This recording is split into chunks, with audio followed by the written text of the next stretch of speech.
Hi, Sheila the storyteller here with another one of my tasty tales. Now today's story is a story I wrote myself and it's called Jack and the Clootie Dumpling.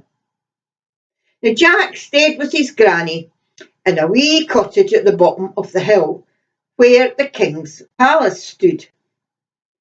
Jack's granny was really quite old and he had to help look after her. He helped with the cleaning and the cooking and the gardening. And Jack also had a job in the castle, where he helped with the cooking and the cleaning and the gardening.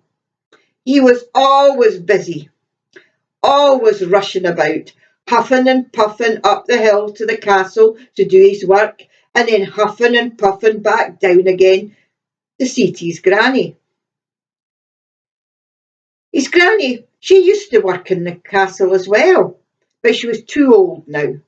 But she was always delighted when Jack came home with some stories and some news about how the king and the queen and the princess were getting on.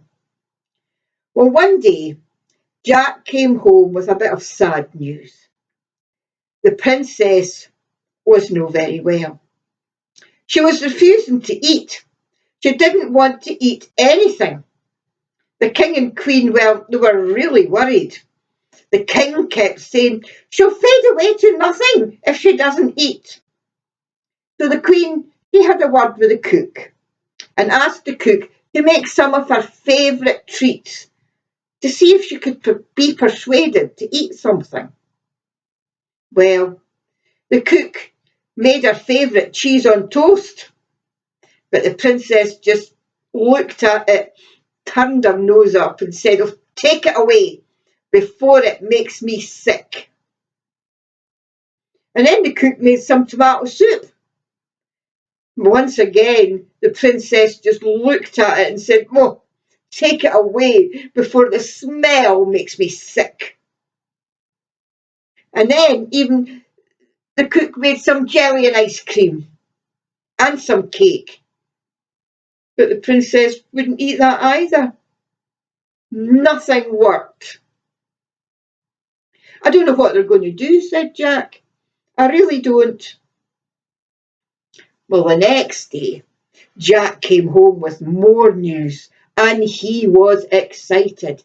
He says, Granny, the Queen is going to hold a competition, a cooking competition, and anybody can enter.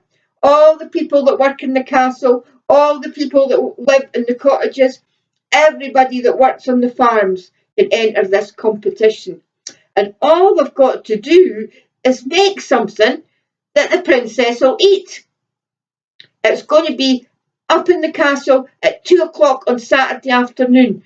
Granny, can we enter, please? Can we enter, please?" Well, Granny smiled and said, "Of course we can, Jack. We'll enter, and I know exactly what to make to encourage that naughty princess to eat something." Well, Saturday came, and there was a queue all the way down the hill and all the way around the hill. People standing there with their plates of food. And one by one they were led into the castle, into the big dining room, and they put their plates down on the table. There were all kinds of soups and stews, all kinds of puddings and sweets, all kinds of cakes and cookies. Anything you can think of was there. But every time the princess looked at something, she said, "Oh, take it away before it makes me sick." Nothing was working. Then Jack arrived, late as usual. He came rushing up the hill, puffing and panting, into the big dining hall. He put his plate down on the table.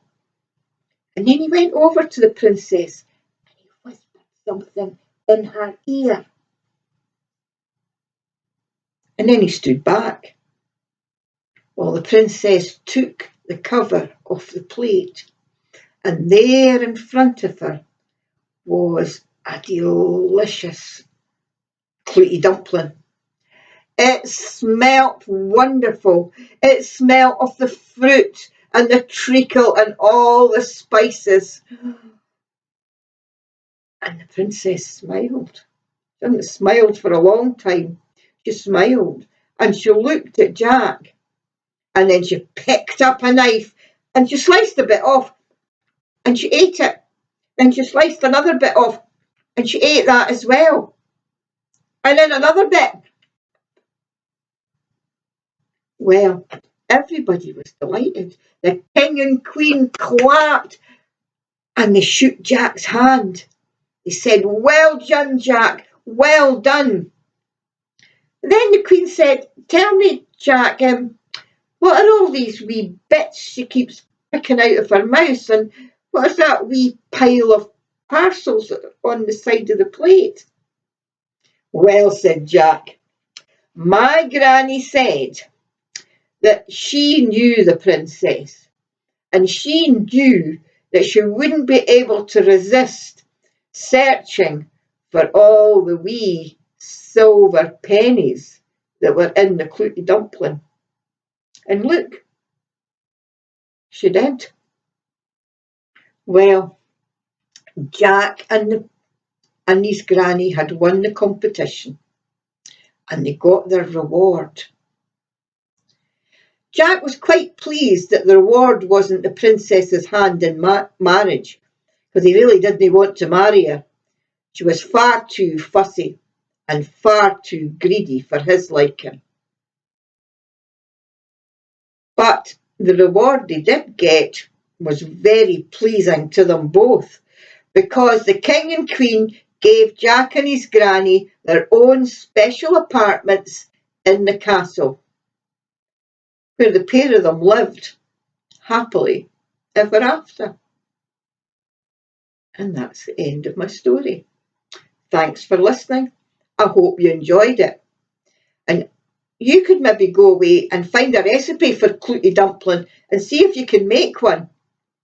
They take quite a long time to make if you make them in the old-fashioned way, but you do get recipes that you can cook in the microwave, and they cook quite quickly and they are delicious. Have a go. Thank you for listening.